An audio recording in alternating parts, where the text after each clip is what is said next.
Hello friends, welcome to my channel. मेरा नाम अर्चना है। फ्रेंड्स, आज मैं आपको बताऊंगी कि वैक्यूम क्लीनर से घर की सफाई किस तरह से की जा सकती है और वैक्यूम क्लीनर से सफाई करना कितना आसान है। फ्रेंड्स, सबसे पहली बात ये कि जब आप घर की सफाई करते हैं तो पूरे घर में धूल ही धूल फैल जाता है, साथ ही आप भी धूल से लथपथ हो जाते हैं, यानी कि डस्ट आप इतना सांस के द्वारा आपके अंदर चला जाता है जिससे आपको सर्दी जुकाम भी लग जाता है। तो वैक्यूम क्लीनर से सफाई करने से ऐसी कोई परेशानी नहीं होती है। घर में कहीं भी आपको डस्ट फैलेगा नहीं, क्योंकि वैक्यूम क्लीनर सारे डस्ट को अपने अंदर खींच लेता है, यानी कि पाइप के थ्रू मशीन के अंदर एक बैग होता है जिसमें जाकर इकट्ठा हो जाता है। तो वैक्यूम क्लीनर से सफाई करना बहुत ही आसान है और अगर आपने एक बार इसे साफ कर लिया तो महीने भर तक साफ रहता है। साथ ही कहीं भी कोई, जैसे कि मकड़ी का जाला होता है, मकड़ी के अंडे होते हैं या मकड़ी होता है, चींटियां होती है, कॉकरोच होते हैं, इन सभी चीजों को खींच लेता है, खींचकर बैग के अंदर इकट्ठा कर देता है और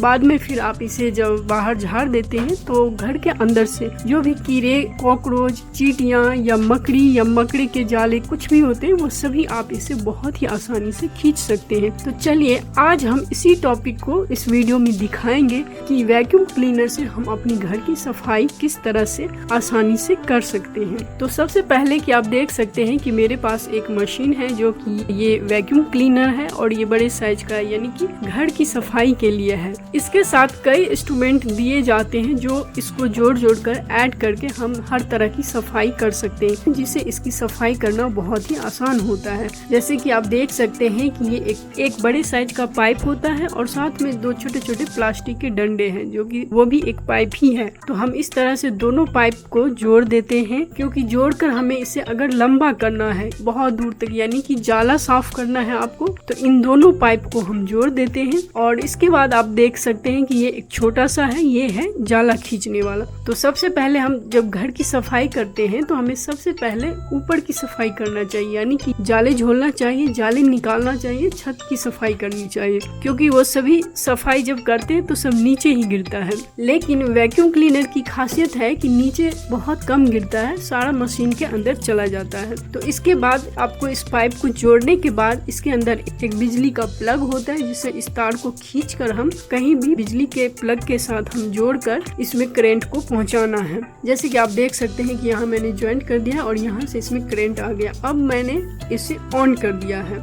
ऑन करने के बाद आप देख सकते हैं कि सबसे पहले हमें जाले खींचना है। कहीं भी जाला हो, मकड़ी हो, चींटियां हो, चाहे कुछ भी आपको नजर आ रहा है तो उसको इसमें खींचिए, उसके पास ले जाइए इसे, या अपने आप इसे अंदर खींच लेता है। और जब आपको स्पेशल सफाई करना है, घर को बिल्कुल चमकाना है, तो सबसे पहले कि आपको सारी चीजें यहाँ से हटा देना है, यानी कि सीनरीज उतार देना है, पर्दे उतार देना है, दीवार में जो भी शोपीस लगे हुए हैं, रैक के ऊपर कोई भी सामान रखा हुआ है, तो इन सभी चीजों को हम हटा देंगे, तभी दीवार खाली होगा, यानी कि वॉल खाली होगा, तो हम इसे अच्छी तरह से इसकी सफाई कर सकते हैं। तो इस तरह से सबसे पहले तो हमें जाला खींचना है। जैसे कि आप देख सकते हैं वीडियो में मैं वैक्यूम क्लीनर को ऑन किया हुआ है और इसके बाद जहाँ भी मैं ले जाती हूँ उस जगह जो भी चीजें हैं, यानी कि मकड़ी हो, मकड़ी का जाला हो, चाहे कुछ भी हो, इसे खींच लेता है।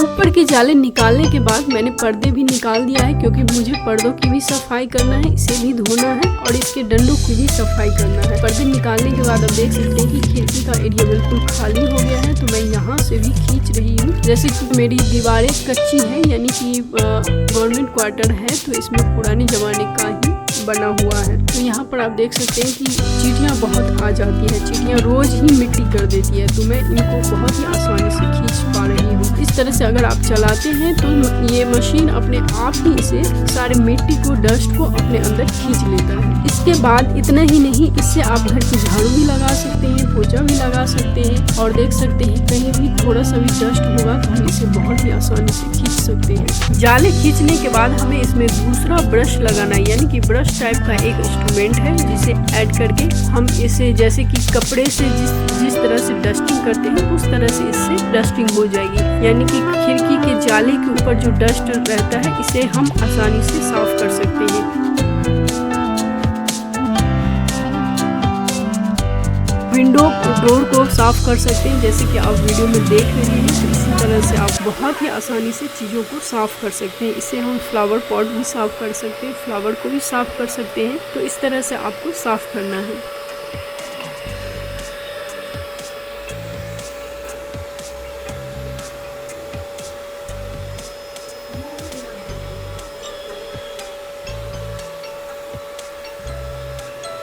खिड़कियों की सफाई के बाद वॉल के ऊपर जो सीनरीज लगे हुए हैं इसे भी मैं उतार रही हूँ। इसकी भी हमें क्लीनिंग करना है। तो सबसे पहले हम सारे सीनरीज को निकाल देंगे। इसके बाद हम इसके ऊपर सूखा कपड़ा मारेंगे और अगर कहीं ज्यादा गंदा लगता है तो थोड़ा गीला कपड़ा से भी मार देंगे। और सीनरी हटाने के बाद भी आप देख सकते हैं कि वॉल पर भी काफी डस्ट जमा हुआ रहता है। तो एक झाड़ू से हम इस तरह से झाड़ देंगे ताकि जो भी डस्ट रहेगा सब नीचे गिर जाएगा। वॉल को झाड़ने के साथ साथ मैं दरवाजों को भी झाड़ रही हूँ, क्योंकि जाले निकालने के बाद कुछ धूल रह जाते हैं। मशीन से साफ करने में थोड़ा सा टाइम लगता है, तो हम एक एक चीज को बारीकी से नहीं साफ कर सकते। तो मोटा मोटा काम हम मशीन से करेंगे। इसके बाद जो थोड़ा बहुत हम इससे भी डस्टिंग कर सकते हैं। जैसे कि बल्ब के ऊपर है, दीवार के ऊपर थोड़ी सी जमी हुई धूल रहती है, तो ये सभी झड़ जाएगा।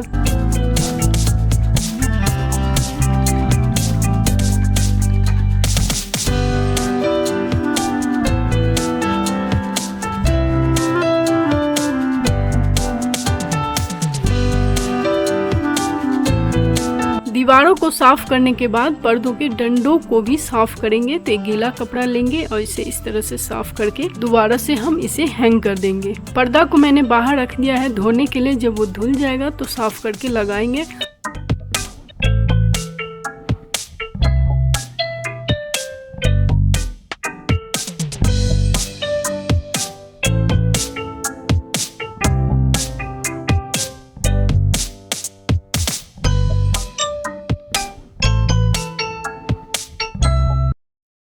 अब हम सीनरीज को साफ करते हुए दीवार पे हैंग करते जाएंगे जहाँ जहाँ से निकाला है। तो सीनरीज को भी साफ कर दिया। आप देख सकते हैं कितना साफ लग रहा है, चमक रहा है। देखने से ही लग रहा है ना बिल्कुल साफ सुथरा।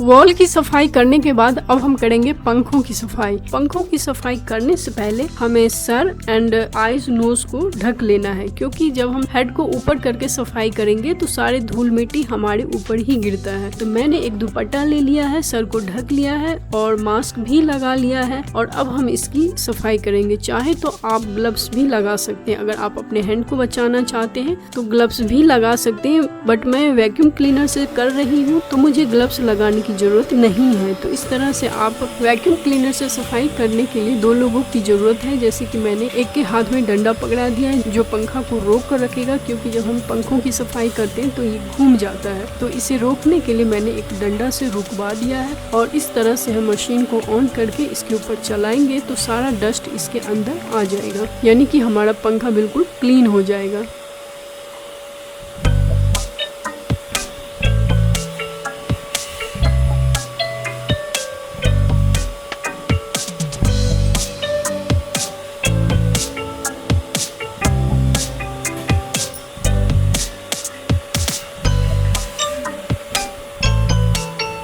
पंखों के ऊपर से धूल निकालने के बाद, डस्ट निकालने के बाद हमें एक गीला कपड़ा करके इसे पोंछना है। चाहे स्पंज ले, चाहे कपड़ा ले, इसके ऊपर डिटर्जेंट ले, चाहे सोप ले, चाहे लिक्विड विम बार ले और इसे अच्छी तरह से साफ कर दे, जैसे कि मैं कर रही हूँ।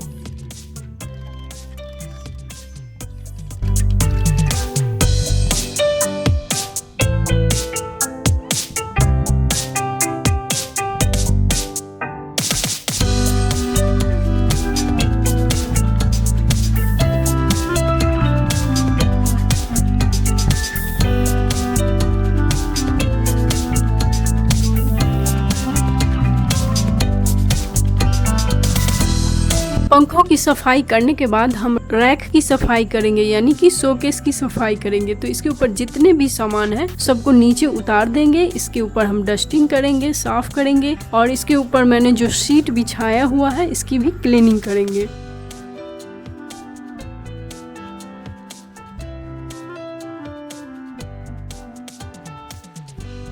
शीट की भी क्लीनिंग करेंगे, इसके अंदर छुपे हुए डस्ट को भी निकालेंगे और दोबारा से एक एक पीस जैसे रखा हुआ था उसी तरह से हम डस्टिंग करते हुए रखते जाएंगे। अगर आप थोड़ा सा लुक चेंज करना चाहते हैं तो इस चीजों को अलग ढंग से रखें। तो आप देख सकते हैं कि मैंने क्लीन कर दिया है। डस्टिंग करने के बाद मैंने शीट को भी साफ कर दिया है, क्लीन कर दिया है और अब मैं इसके ऊपर जो भी चीजें रखी हुई थी सब चीजों को अपने ढंग से साफ करते हुए उसी तरह से लगा देंगे। अगर आप घर का लुक थोड़ा चेंज करना चाहते हैं तो चीजों को अलग ढंग से रखेंगे। इस बार थोड़ा सा चेंज कर देंगे ताकि इसका लुक भी चेंज हो जाएगा।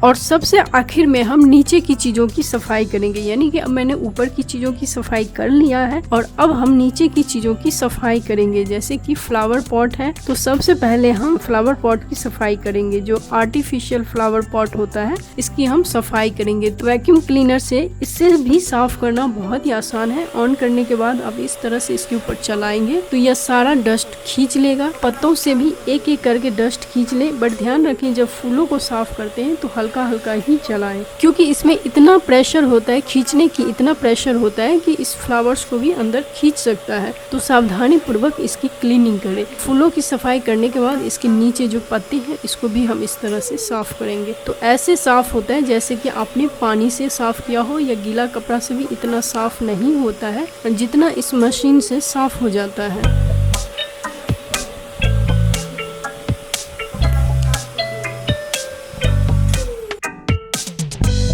फ्लावर स्पॉट की सफाई करने के बाद सबसे एंड में हमें सबसे नीचे की सफाई करना है, यानी कि सोफा झाड़ना है, नीचे झाड़ू लगाना है, पोछा लगाना है और एक फाइनल टच देना है। वैक्यूम क्लीनर से सोफा की सफाई कैसे करें ये पार्ट 2 में आप देखेंगे, क्योंकि यह वीडियो बहुत लंबी हो रही थी। तो इस वीडियो को मैं यहीं एंड करती हूँ। अब आप देख सकते हैं सफाई होने के बाद घर कितना सुंदर लग रहा है, कितना साफ लग रहा है। साफ करने से न केवल लक्ष्मी की वास होती है बल्कि घर से कई तरह के बीमारियां भी बाहर निकलती है, क्योंकि धूल मिट्टी के साथ ही बीमारियों के लार्वा भी छुपे रहते हैं। तो जब आप डस्ट को बाहर निकालते हैं यानी कि आपने बीमारी को निकाला है, साथ ही स्वच्छ वातावरण में स्वच्छ हवा लेते हैं तो आपको डस्ट आपके फेफड़े तक धूल मिट्टी कम पहुंचती है। घर साफ सुथरा और सजा हुआ रहता है तो आपके अंदर पॉजिटिव एटीट्यूड आता है, यानी कि पॉजिटिवनेस आती है। तो इस तरह से आपको हॉल की सफाई करना है। हॉल की सफाई करें। अगर आपको यह वीडियो पसंद आई हो तो इसे लाइक करें, शेयर करें और लेटेस्ट वीडियो के लिए चैनल को सब्सक्राइब करना ना भूलें। फिर मिलती हूँ एक नई टॉपिक के साथ, तब तक के लिए बाय बाय।